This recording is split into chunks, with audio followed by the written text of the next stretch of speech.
Jika berbicara tentang negara penjajah, mungkin yang paling kita ingat adalah Portugis, Spanyol, Belanda, dan juga Jepang. Tapi tahukah kalian bahwa ada beberapa negara lain yang juga pernah melakukannya? Walaupun begitu, cara yang digunakan selama proses penjajahan berbeda-beda antar tiap negara.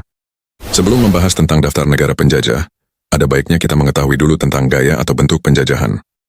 Pertama, kolonialisme eksploitasi merupakan gaya penjajahan di mana negara penjajah menguasai wilayah untuk mengambil sumber daya alam, tenaga kerja, dan penarikan pajak dari penduduk pribumi. Kedua, kolonialisme pemukiman dilakukan dengan cara mengirim warga negaranya untuk menetap dan menguasai wilayah baru secara permanen. Ketiga, kolonialisme protektorat merupakan bentuk penjajahan di mana negara lokal tetap ada, tapi berada di bawah pengaruh atau kontrol dari negara penjajah, baik dalam hal militer maupun diplomasi. Keempat, kolonialisme kultural atau agama dilakukan dengan cara menyebarkan budaya, bahasa, dan agama yang mereka anut kepada penduduk lokal. Kelima, kolonialisme ekonomi modern. Kolonialisme ekonomi modern adalah gaya penjajahan, di mana negara penguasa menguasai ekonomi dan sumber daya melalui perusahaan atau perjanjian, bukan melalui penjajahan secara fisik maupun kependudukan.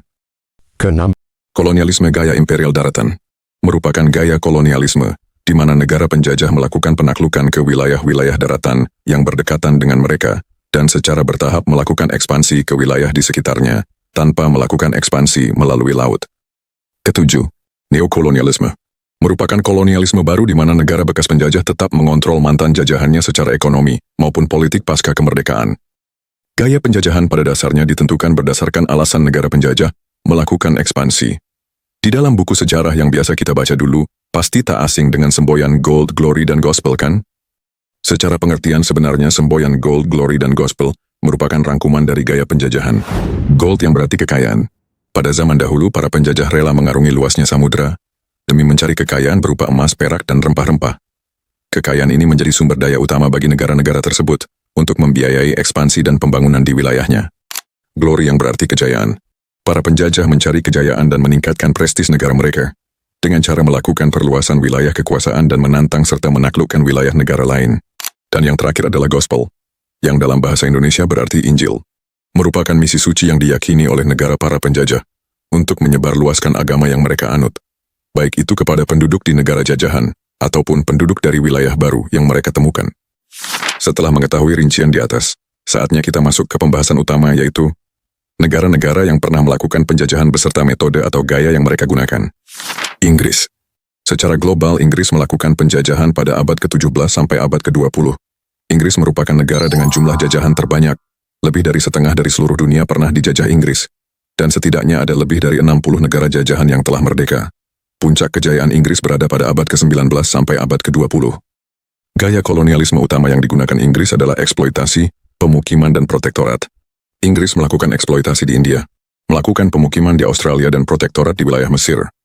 Beberapa negara yang pernah dijajah Inggris antara lain Amerika Serikat, Kanada, Indonesia, Malaysia, Singapura, Myanmar, India, Sri Lanka, Australia, dan Mesir. Prancis. Prancis merupakan negara penjajah terbesar kedua setelah Inggris, dengan total negara jajahan lebih dari 30. Dan wilayah paling banyak dijajah Prancis adalah benua Afrika. Jadi tidak heran jika saat ini banyak keturunan Afrika yang tinggal di Prancis dan memiliki kewarganegaraan Prancis. Gaya utama kolonialisme Prancis adalah eksploitasi, kultural protektorat, dan neokolonialisme. Prancis melakukan protektorat di Maroko dan Tunisia, melakukan eksploitasi di wilayah Indochina seperti Vietnam dan Laos, serta kultural dan neokolonialisme di sebagian besar wilayah Afrika. Beberapa negara yang pernah menjadi jajahan Prancis antara lain Vietnam, Kamboja, Laos, Aljazair, Senegal, dan Pantai Gading. Spanyol. Spanyol bersamaan dengan Portugis merupakan pelopor penjelajahan antar benua yang kemudian berlanjut ke penjajahan. Dengan negara jajahan lebih dari 20-an, sebagian besar negara jajahannya berada di Amerika Latin dan Karibia, sehingga tidak heran bila bahasa Spanyol jadi bahasa utama di banyak negara di sana. Gaya utama kolonialisme Spanyol adalah eksploitasi dan kultural serta agama. Semua negara bekas jajahan Spanyol merasakan hal tersebut. Beberapa negara bekas jajahan Spanyol antara lain Argentina, Peru, Meksiko, Kolombia, Kuba, dan Filipina. Portugis. Walaupun merupakan negara pencetus penjajahan antar benua, namun kenyataannya negara atau wilayah jajahan Portugis terhitung sangat sedikit. Alasan jajahan Portugis sedikit antara lain karena Portugis lebih tertarik dengan perdagangan daripada penguasaan penuh. Maka dari itu Portugis memilih wilayah-wilayah yang dianggap strategis untuk perdagangan, contohnya di wilayah Goa, yang merupakan bagian dari India, atau wilayah di Selat Malaka.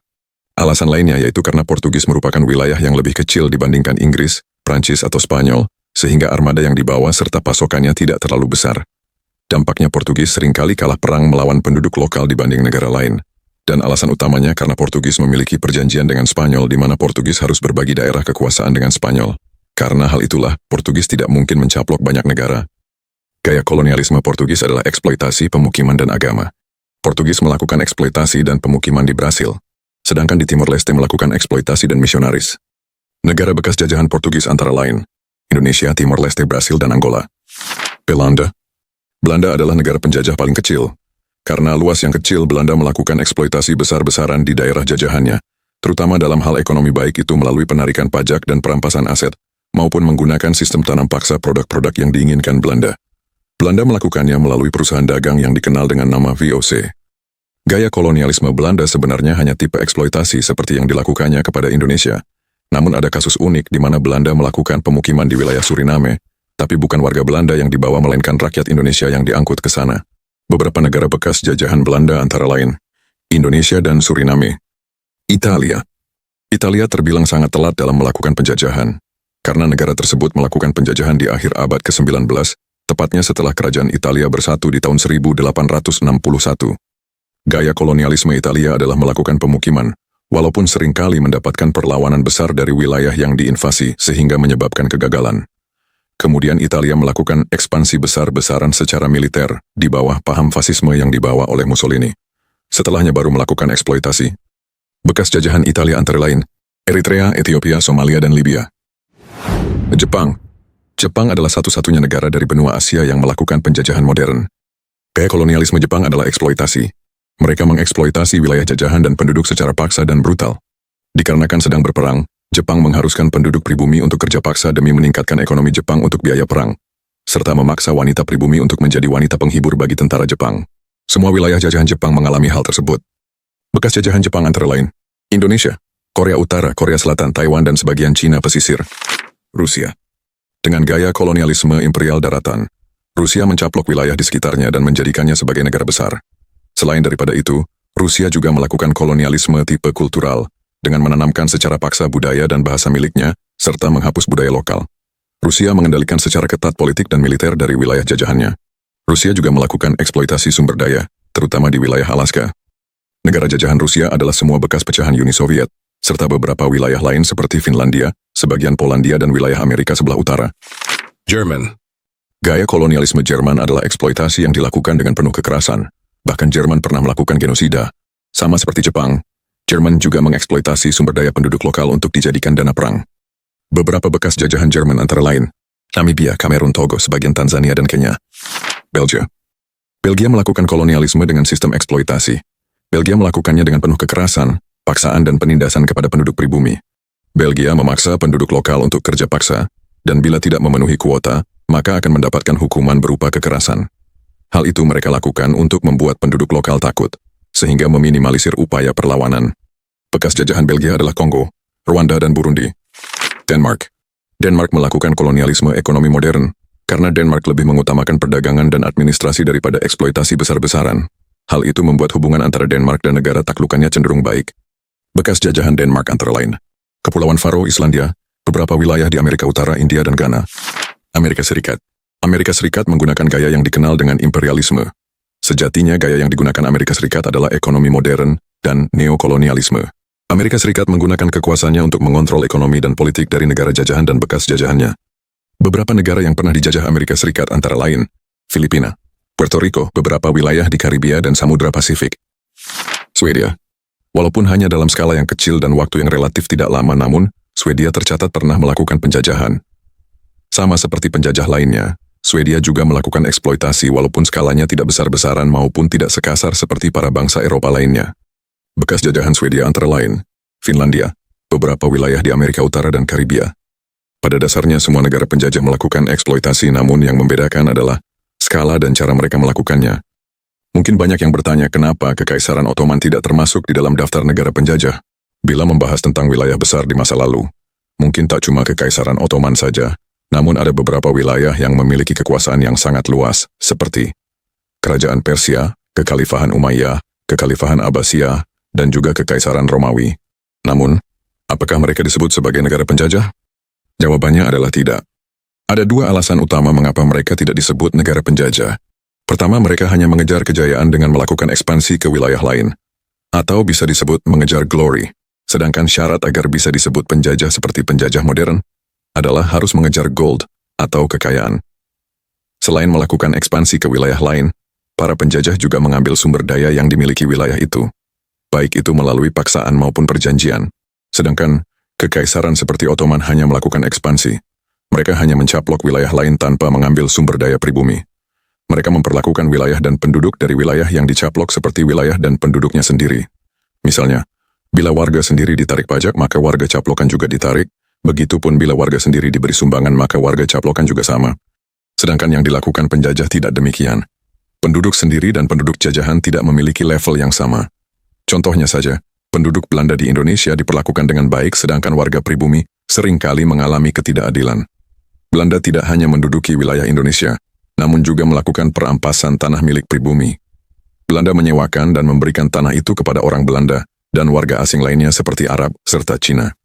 Alasan yang kedua kenapa kekaisaran tersebut tidak disebut sebagai negara penjajah ialah karena mereka bukan merupakan sebuah negara. Jadi mereka tidak bisa disebut sebagai negara penjajah seperti yang sedang kita bahas. Misalnya Kekaisaran Romawi. Meski berpusat di Roma, tapi bukan berarti kalau Kekaisaran Romawi adalah Italia. Begitupun Kekaisaran Ottoman yang berpusat di Turki. Bukan berarti Ottoman itu adalah Turki. Karena sejatinya Turki berdiri setelah kejatuhan Kekaisaran Ottoman. Meskipun begitu, mereka tidaklah sama. Karena pemimpin terakhir Ottoman bergelar Sultan dengan nama Sultan Mehmed VI. Sedangkan pemimpin awal Turki bergelar Presiden dengan nama Mustafa Kemal Atatürk. Sebagai referensi yang lebih dekat, ada sebuah kerajaan bernama Majapahit yang berpusat di Jawa Timur. Majapahit berhasil mengekspansi wilayah Jawa lainnya, dan kemudian menaklukkan wilayah sekitar seperti Bali dan Sumatera, hingga akhirnya berhasil menaklukkan Nusantara. Bahkan beberapa negara tetangga semacam Brunei Darussalam, Singapura, Malaysia, dan sebagian Filipina juga masuk dalam wilayah taklukan Majapahit. Namun, apakah Indonesia masuk daftar negara penjajah? Jawabannya jelas tidak, karena pertama Majapahit bukanlah Indonesia meski berada di wilayah Indonesia. Dan juga Majapahit hanya menarik upeti ke daerah taklukannya sama seperti yang mereka lakukan ke daerahnya sendiri. Mereka hanya mengklaim bahwa wilayah tersebut adalah milik Majapahit, dan pemimpin wilayah caplokan harus tunduk ke Majapahit. Meskipun begitu, wilayah atau kerajaan taklukan masih memiliki otonomi penuh atas wilayahnya, dan tidak dikendalikan oleh Majapahit. Jadi kesimpulannya, Kekaisaran Ottoman tidak disebut negara penjajah karena mereka bukan negara. Dan mereka tidak disebut penjajah karena mereka hanya menguasai tanpa melakukan eksploitasi baik kepada penduduk maupun sumber daya dari wilayah taklukan. Oke, terima kasih atas waktunya. Menuntut ilmu dan mencari rezeki adalah sebuah kewajiban. Namun jangan sampai kewajiban tersebut menjajahmu. Thank you semuanya.